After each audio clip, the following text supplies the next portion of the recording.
case briefs, and so much more. LSData's got what you're looking for.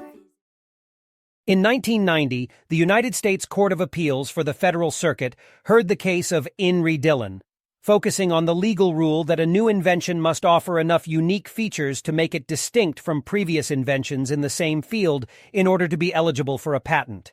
Diane M. Dillon, representing Union Oil Company of California, appealed the rejection of her patent application for a hydrocarbon fuel composition that reduces particulate emissions during combustion, using certain tetra-orthoester compounds.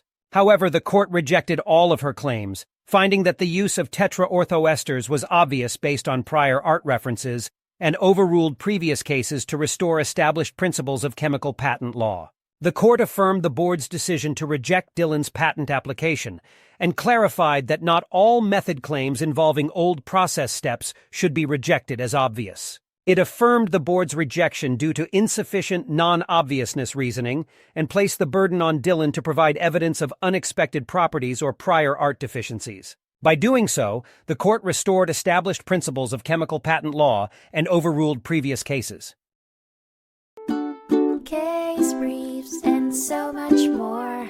LSData's got what you're looking for. Visit lsd.law, elevate your mind. Leave the stress of class